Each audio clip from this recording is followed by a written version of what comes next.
Hi, I'm Jim Sturgis. I run Pioneer Institute, a Boston-based think tank. In our 25-year history, Pioneer has been associated with all of the key reforms that have taken Massachusetts from an above-average state in education to the top performer in the country.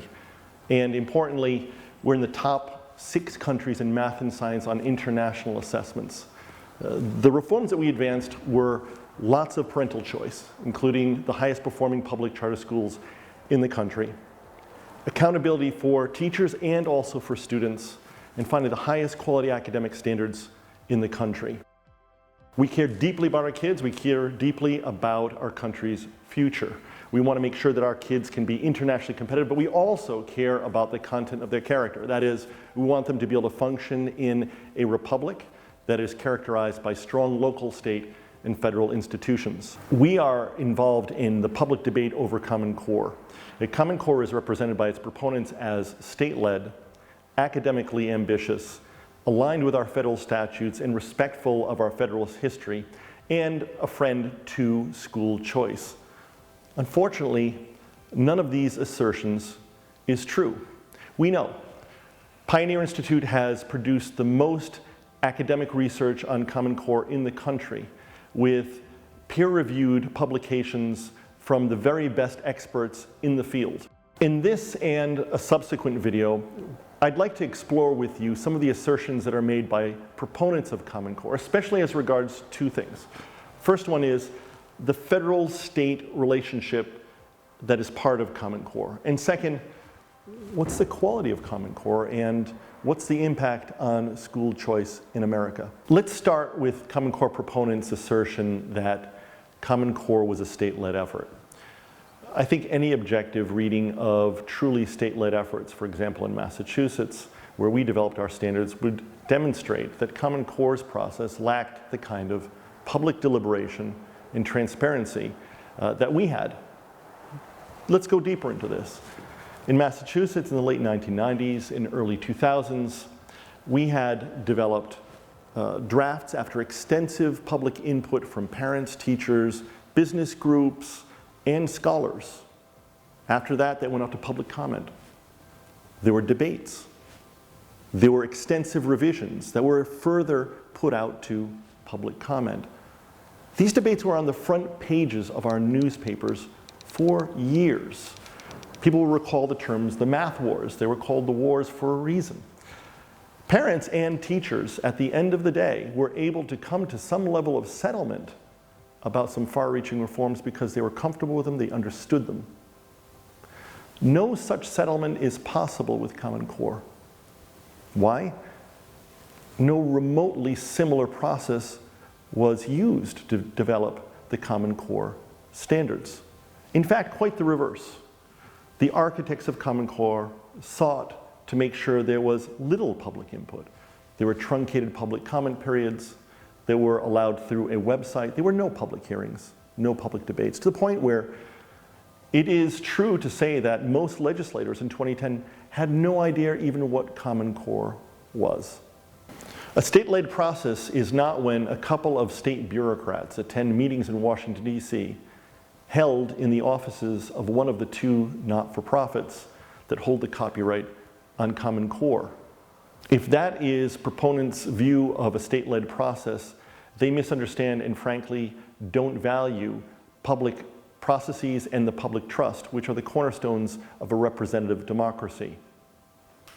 Reality is, the vision of Common Core proponents is a highly technocratic one that does not trust parents, educators, and local business owners to actually think through what is best for their children. A second assertion made by Common Core proponents is that this whole effort is not only constitutional but legal. Let's look at the laws. There are 3 federal statutes: the General Education Provisions Act, the Department of Education Organization Act, which established Department of Education in 1979, and then the Elementary and Secondary Education Act, which most recently has been re-articulated as No Child Left Behind.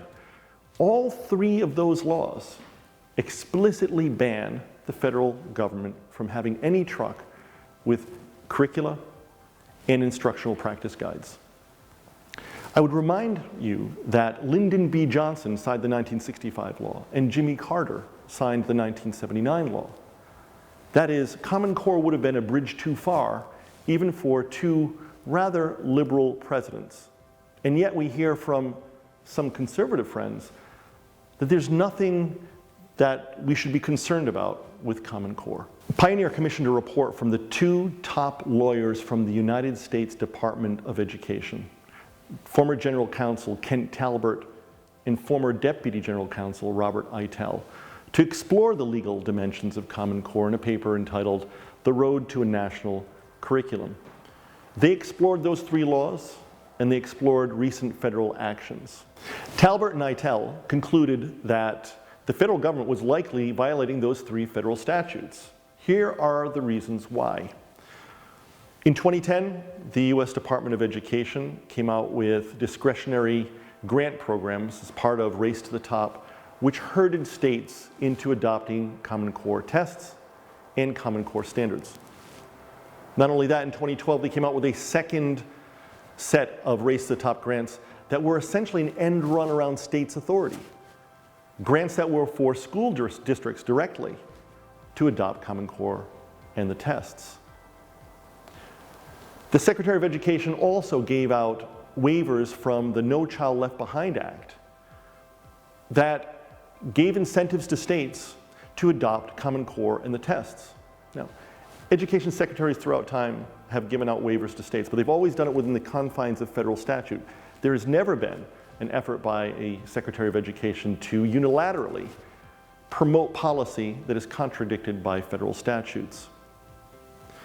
The department has also given out over $300 million to two consortia that are developing national tests. Those consortia, to receive those funds, applied for the grants, and in those applications it explicitly states that they will develop curricular materials and instructional practice guides.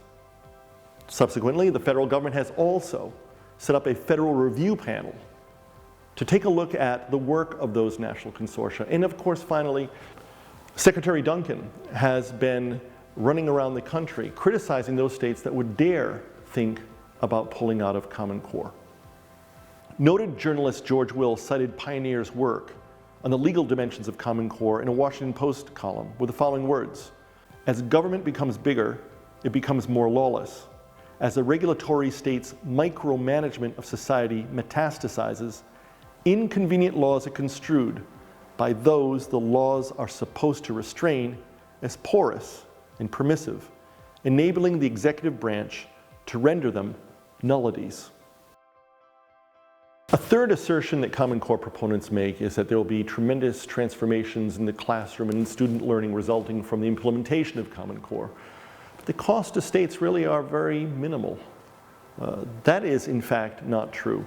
The fact is, there are enormous unfunded mandates on states and localities that come with the implementation of Common Core.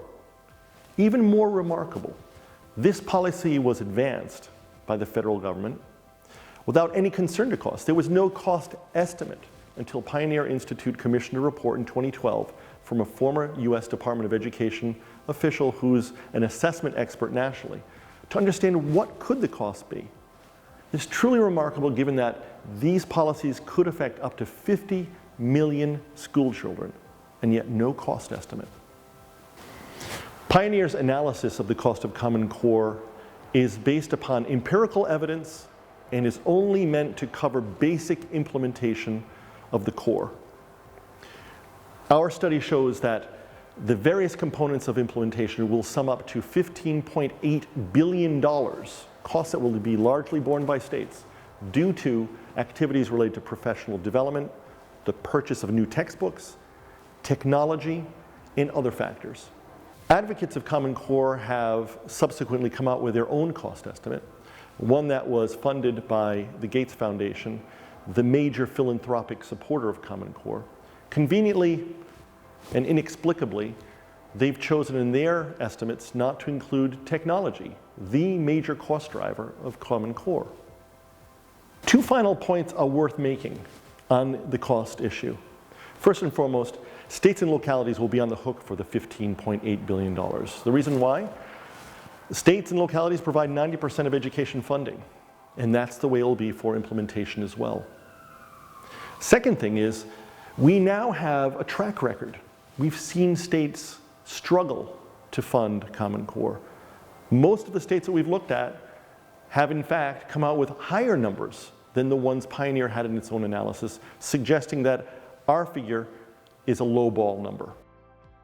There are, of course, many other important things to discuss. In a subsequent video, we'll talk a little bit about quality and the impact of Common Core on school choice. Those issues matter.